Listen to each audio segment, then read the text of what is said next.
I consider myself a failed athlete. As harsh as that sounds, that's how I look at myself in a way. You know, growing up, all I ever wanted to do was play basketball professionally. That was my dream. That's where my hopes kind of lied.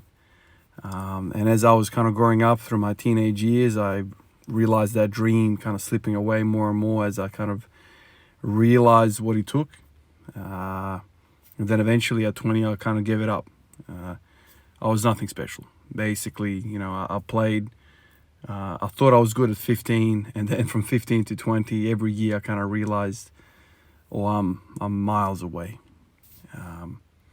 In that pursuit, in that dream, I developed some habits. You know, some habits of training, discipline, consistency, these kinds of things. Now, I was never able to put that kind of training mentality, those processes in place professionally. I couldn't monetize, you know, that part of my life. I just wasn't good enough. But what I was left with were some lessons. You know, I learned some lessons while I was in the process of kind of aiming for that. And this is why I kind of consider myself and many other people as failed athletes. And a lot of people, maybe, you know, it's changing now, but a lot of people that find themselves like me in a garage training with a barbell, whether it be powerlifting or CrossFit or whatever the case might be. I don't know if too many people, I don't know, I could be wrong about this. I don't know if too many people dreamed about being a powerlifter. I always kind of regarded powerlifting as a sport that catches a lot of these people like me who fail to play their primary sport, but love the actual aspect of strength and conditioning. And so, you know, once their dream failed, they just kind of went and did full-time strength and conditioning kind of thing. That's how I kind of look at it. Because I don't know if too many people can, I don't know, it's not a popular sport, and I don't think too many people fall in love with it at 5 years old. Like, you don't see powerlifting at the Olympics. You don't see powerlifting on daytime television, whether, you know, you do, where you see soccer and football and basketball, tennis, all that stuff. Like that, to me, that's where dreams are made of. And so now, you know, I still wake up at 4:30 in the morning to go train as if I am a professional athlete, but I'm not. But it makes me feel at home. It makes me feel like at least a part of me that I've kind of made my dream. I'm living in my dream because I'm waking up 4:30 in the morning and I'm training like I am a professional athlete, like I am aiming to go deep into the NBA playoffs and hopefully play in the finals. That's kind of how I almost think about it. You know, I see LeBron James training in the off season. I see Djokovic. I see Ronaldo and Messi. I see all these clips of these guys, and I almost kind of like in my fantasy world, I picture myself that I'm their contemporary. I'm there kind of in their league. And at least for these 45 minutes to 60 minutes at 4:30 in the morning, I kind of feel there is someone out there, you know, doing the same thing at 4:30 in the morning. Now, how many people are doing this that are not professional? Not many. I mean, you know, relatively speaking, I don't think there are many people waking up at 4:30 in the morning for nothing. As in, no one's paying you to do this. This is not your job. My job is to be a nurse, to go, you know, in 30 minutes to drive to the hospital and be a nurse. That's my profession. To wake up at 4:30 in the morning, that's arguably, you could say that that's actually taken away from my nursing ability, because maybe I'm getting a little bit more tired. I'll probably, you know, get pretty tired at the 10th hour, 11th hour of the shift. But it gives me this happiness, like I'm part of the team, like I am, you know, training in the same time, in the same freakish hours like Ronaldo, you know, waking up, running around and doing all that stuff. It kind of gives me that idea. I don't know whether you guys share the same thing, but, you know, I'm pretty happy, you know, getting after it every single day, training every day like a professional athlete.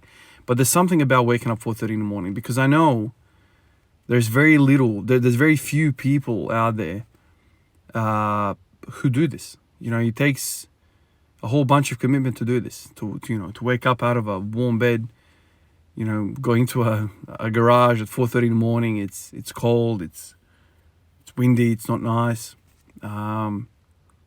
And maybe I'm just kind of kidding myself. Maybe I'm dreaming, but it makes me feel good. It makes me feel like I'm part of the elite class of athletes out there, even though I'm not. But it kind of makes me feel good. I kind of always sit here and sometimes dream about, what if I made it? You know what I mean? Like, I would be so down for training. I would be so down for the process. I don't know whether that's a foolish thing, because this is all a choice to me. And these sports athletes, maybe it's not a choice for them, because they have to fight, to get a better contract. But then again, I don't know, man. Like, I feel like some of these guys they have so much privilege, man. They're so lucky to be where they are, and to see some of the drama that happens at the top. I just kind of think to myself, man, you got the luckiest job in the world. I would love to be in your position. And not so much about, the fame, the glamour, I'd love to be paid to train every day, to play basketball every day, man. How sick would that be, man? It's like, it's your own video game and you can live off it. Like that's it. That's you. For some reason that attracts me so much, man. And these 4:30 in the morning, like, it's been a few weeks now. It's been 2 weeks since I've been on annual leave that I haven't had this. Today's the first day back at work, and I don't know, man. Like, it's just pretty sweet, sleeping in the morning, but it's a nice feeling to wake up and feel special. It's probably all in my head. Yeah, of course it's all in my head. Just because you wake up at 4:30 in the morning doesn't make you elite. Of course. But it's nice to know that, the people that wake up at 4:30 in the morning voluntarily, not for paid employment, they're serious athletes.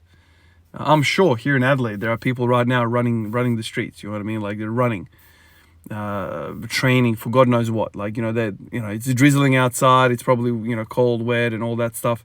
But there's people in my own city, let alone in the world, in the country, in the world, who are getting after it in these ungodly hours. It's kind of.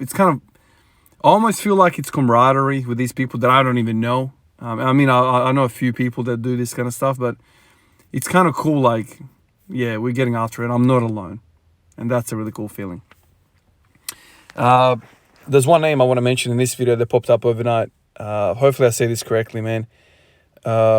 Obese Abbas. Probably butchered the hell out of it. I appreciate you for coming on and supporting the journey. Like everyone else on the Patreon list, comments, Instagram comments as well. Guys, I also want to mention Pete Rubish has released the first kind of clip of the podcast that I did with him a few days ago now. I just noticed it this morning. So if you're keen to check that out, it was a pretty cool chat him and I had. Basically 90% of it was not about training. It was about life and about, how we process different things, different elements of life. I'll definitely be watching it again, because you know how it is. You kind of talk to somebody and you forget. So it's kind of really cool that's going to, put this together. So he's going to release a few kind of clips. That's what he does, like 10-minute clips, kind of highlights. And then probably, later on in the week, he'll release the full thing. Anyway, guys, I'll catch you in the next one. Peace out.